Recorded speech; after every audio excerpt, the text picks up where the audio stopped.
On movie screens, Old West saloons look like stages of pure chaos. Creaking doors, mugs slamming, and fights exploding over the slightest wrong glance.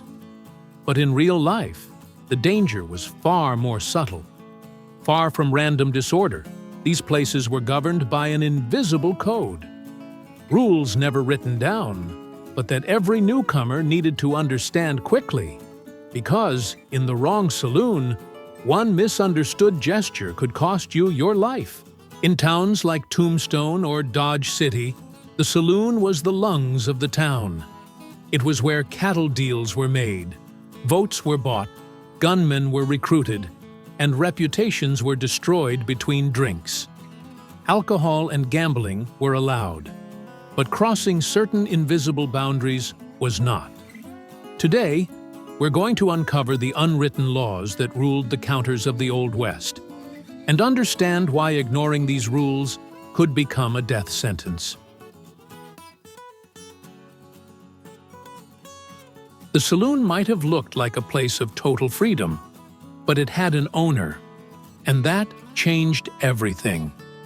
Unlike an ordinary bar, the saloon was one of the most important centers in town. Many times, it appeared before the church or even City Hall. Whoever controlled that space controlled the community's main meeting point.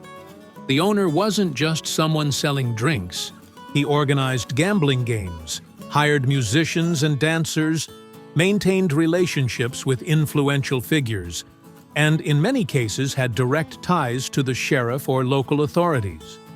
The saloon was a strategic business, and the owner exercised real authority inside it. Disrespecting him was a serious mistake. Refusing to pay, breaking furniture, or publicly challenging his decisions directly affected the establishment's profits and reputation. Many owners kept armed men to maintain order. Former soldiers or experienced gunfighters who were not there to argue, but to act. A saloon needed to demonstrate constant control. If someone confronted the owner and nothing happened, the image of authority was lost. In towns like Dodge City and Abilene, there are records of men being forcibly thrown out for challenging influential proprietors. The saloon was not a democratic space. It was private territory. And anyone who mistook hospitality for weakness quickly learned that, in the Old West, respect was not optional. It was a matter of survival.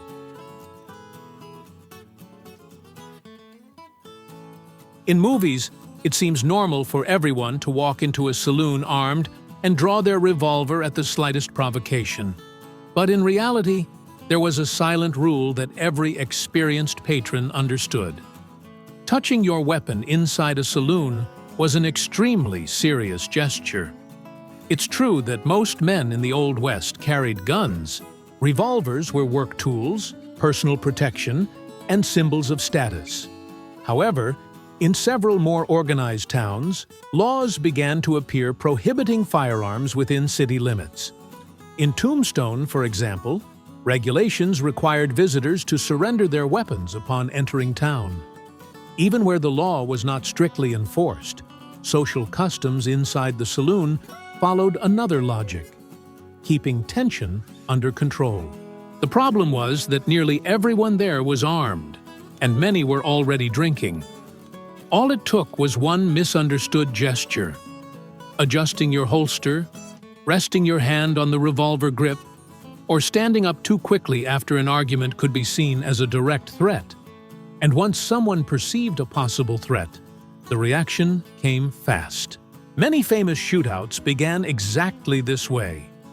Not because of great rivalries, but because of misunderstood movements in environments filled with alcohol and distrust. Inside the saloon, drawing a weapon meant crossing an invisible line. It meant turning an argument into a confrontation. That's why experienced men avoided sudden movements. Hands stayed visible on the table or bar counter. Self-control was part of the unwritten code. Anyone showing excessive nervousness or aggression attracted unwanted attention. In the Old West, survival often depended less on shooting fast and more on knowing when not to touch your weapon. Inside a saloon, the simple act of reaching for a revolver could be interpreted as the beginning of something irreversible.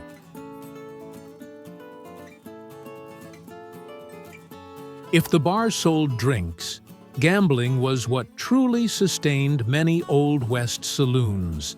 Poker, faro, and Monte tables were not just entertainment. They were a constant source of profit. In some towns, the money circulating through card games easily surpassed whiskey sales. Because of that, there was one absolute rule: never interfere with the game. The tables had hierarchy. There was the dealer, responsible for the cards, and often a house employee closely watching every round. Professional gamblers traveled from town to town, living entirely off cards. Some were respected for their skill, others feared for their reputation. Everyone knew the table was sensitive territory. Accusing someone of cheating was extremely dangerous. If the accusation was false, the accuser could be challenged on the spot, either to a formal duel or a violent resolution inside the saloon itself. If the accusation was true, the situation wasn't much safer. Many cheaters carried guns and preferred solving problems quickly, rather than having their reputations destroyed. There were also rules of etiquette that weren't written anywhere. You did not touch the cards out of turn. You did not join a table without invitation. You did not interrupt a decisive round. Interfering in someone else's game was seen as direct disrespect. And disrespect in the Old West often ended in confrontation. Gambling involved more than money. It involved honor.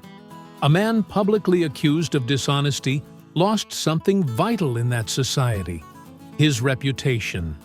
And reputation was almost as important as life itself.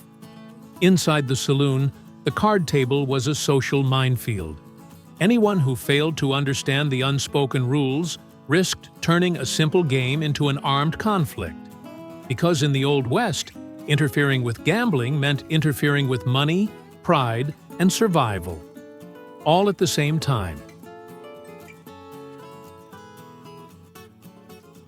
In movies, saloon women appear almost like part of the decoration, smiling, dancing, serving drinks, and flirting with customers. But in reality, the female presence inside these establishments was part of a far more complex and protected structure. Many of these women were dancers hired to liven up the atmosphere. Others worked by offering companionship for payment. In many Western towns, especially those dependent on mining or cattle raising, there were very few women. That gave those working in saloons a strategic position within the local social dynamics. They were not there without protection. The saloon owner had a direct interest in ensuring none of them were assaulted or exploited without payment. They attracted customers, kept the atmosphere lively, and encouraged alcohol consumption.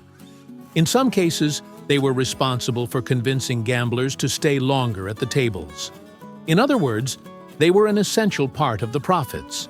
Touching them without permission, causing scandals, refusing payment, or acting violently toward one of them was not seen as simple loss of control.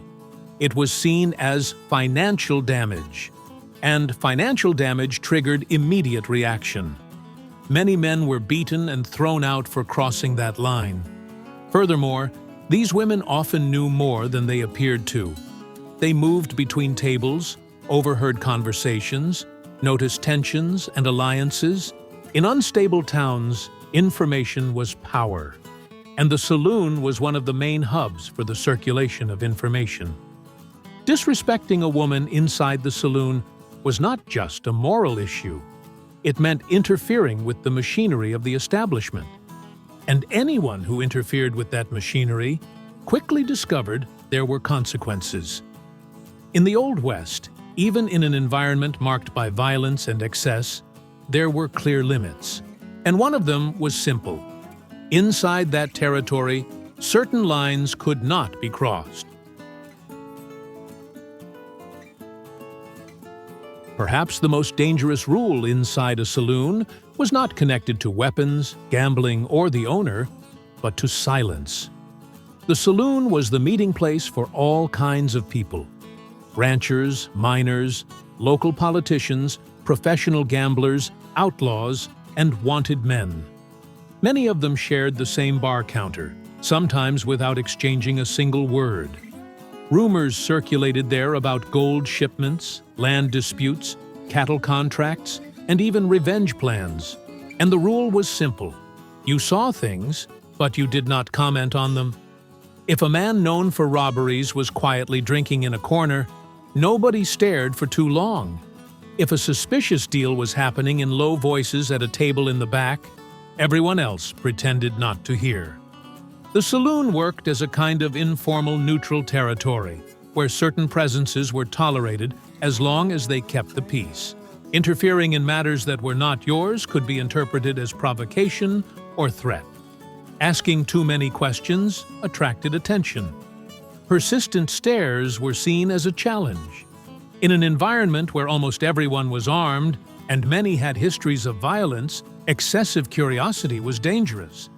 There was also the matter of reputation. A man who got involved in other people's conflicts could be seen as someone looking for trouble, and that drove allies away while attracting enemies. Surviving in the Old West often meant knowing when to stay quiet. The saloon was a microcosm of the frontier itself. Power, money, tension, and conflicting interests coexisting under the same roof. And there, more than anywhere else, understanding social dynamics was just as important as knowing how to shoot. Because inside a saloon, the fastest man on the trigger was not always the one who lived the longest. Many times, it was the most discreet one. At the end of the day, the saloon was not just a bar. It was the courtroom of a lawless frontier. There, what separated a toast from a funeral was not the speed of the draw, but respect for the invisible codes that kept the gunpowder under control. Now tell me, did you think the rules of good behavior in an Old West saloon were fair? Leave a comment, I want to know.